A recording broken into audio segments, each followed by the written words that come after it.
Do you remember a silence so thick it seemed to press against your ears? Step into a British classroom of the 1950s, and that quiet arrives before the teacher does. The floor smells faintly of polish, wooden desks sit in perfect rows, and chairs scrape once, then never again. Every child knows the rules without being told. You sit straight, you keep still, you wait. In that moment, even a dropped pencil feels enormous, as though the whole room has noticed. Authority isn't discussed or debated. It simply exists, solid and unquestioned. Today, classrooms hum with conversation and movement, but back then, calm was the expectation, not the exception.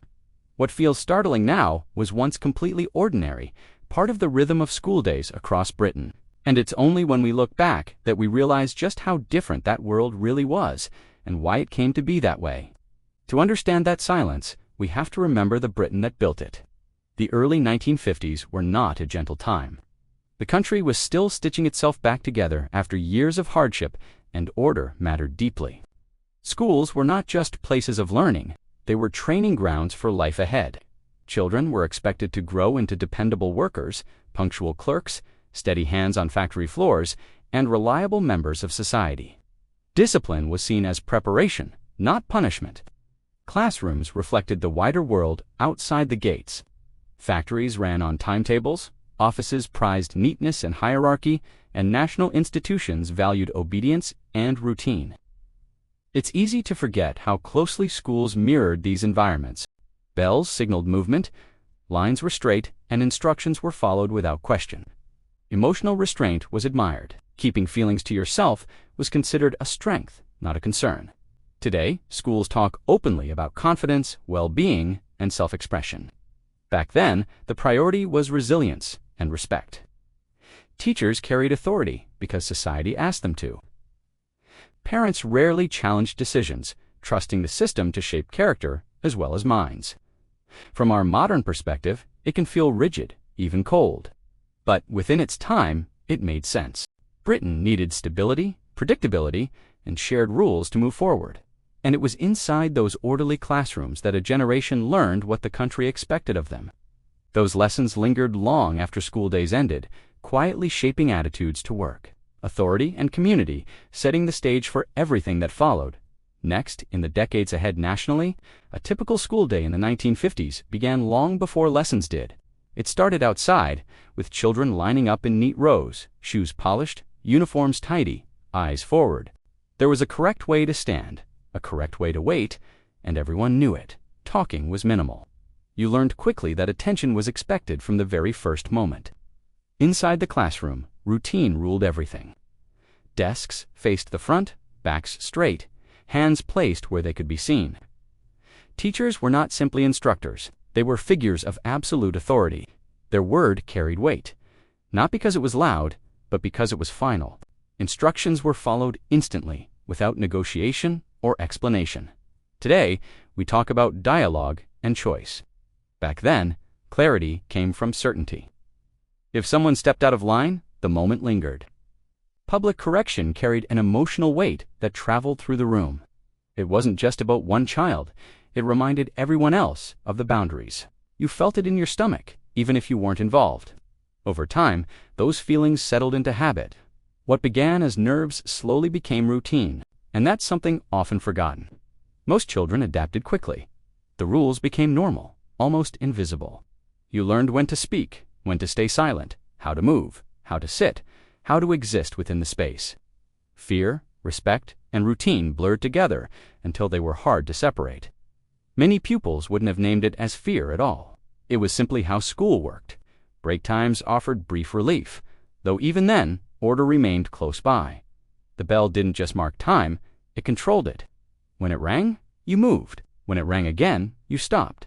There was comfort in that predictability, even if it felt strict. Everyone knew where they stood. Looking back now, it's striking how much was accepted without question. Behaviors once praised as character-building would today spark immediate concern, meetings and headlines. Modern classrooms value openness, movement, and voice. Yet, for those who lived through it, that older system felt solid and dependable. And still, even with all those rules, many remember one thing clearly. the sense that school was preparing you for a world that demanded discipline, whether you liked it or not. As the day wore on, lessons followed a steady rhythm. Reading, writing, arithmetic, each delivered with precision and little deviation. Questions were answered when invited, not volunteered.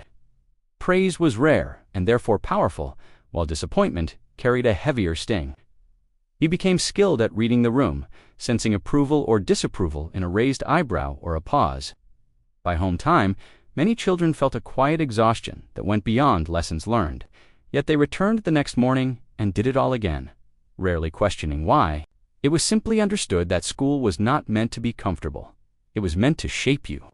And as ordinary as it all seemed then, we're only just beginning to realize how extraordinary that level of control feels now in hindsight.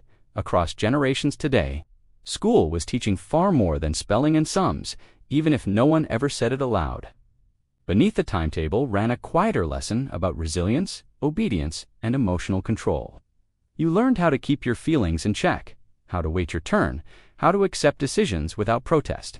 Perhaps most of all, you learned where you stood and how not to draw attention to yourself. For some, those lessons became a source of pride later in life. They spoke of strong work habits, respect for rules, and the ability to carry on regardless. Employers valued it, families relied on it, and many felt it gave them a steadiness that never quite left. Yet others remember something different, a low hum of worry that followed them home, an unspoken tension carried in small shoulders. Both truths can exist together. That is what makes these memories complicated. The final bell often brought a rush of relief, the weight lifting as coats were grabbed and doors opened. In that moment, you could breathe again, laugh more freely, and feel yourself return. Those unspoken lessons lingered, shaping adulthood in ways few recognized at the time, quietly influencing how a generation learned to cope. Those school days did not end at the gates. They traveled quietly into adulthood, shaping how a generation spoke, worked, and responded to authority. Many carried forward a calm confidence in structure, an instinct to follow rules, to arrive on time, to get on with the task at hand. Meetings were listened to carefully. Instructions were rarely challenged. There was comfort in knowing where the lines were drawn, yet not everything made the journey intact. Some deliberately left parts behind. As parents, they promised themselves they would listen more, encourage questions, soften the edges they remembered so clearly. Others found that silence lingered, that speaking up still felt uncomfortable decades later. Communication styles, workplace behavior, even how praise or criticism was given, often traced back to those early classrooms. What's striking is how many of today's systems were shaped by people who lived through that world. Rules rewritten by those who once followed them without question. That's where the mixed emotions live. Gratitude for the stability, unease about the pressure, pride in endurance, and a quiet wish that some things might have been different. These reflections don't ask us to judge the past, only to recognize its influence. And as we do, it becomes easier to see why the final comparison with today feels so powerful. Step inside a 1950s classroom, and the first thing you notice, isn't the blackboards or the polished wooden desks. It's the silence. Not the gentle quiet of a library, but a weighty, almost tangible hush that settled over the room as pupils filed in, hands folded, shoes clicking softly on the floor. The smell of polish lingered in the air, mingling with chalk dust and the faint tang of cold morning air through high windows. Chairs scraped in unison as children took their seats, each movement deliberate, measured, and cautious. A teacher's glance could freeze a fidget or straighten a slouch in an instant. Small mistakes whispered answers. Even a dropped pencil felt enormous under those watchful eyes. You won't believe how normal this once was. A world where authority was absolute, where quiet obedience was the rhythm of daily life. And yet, beyond the silence, every routine carried an unspoken tension, ready to reveal itself in ways we'd find startling today.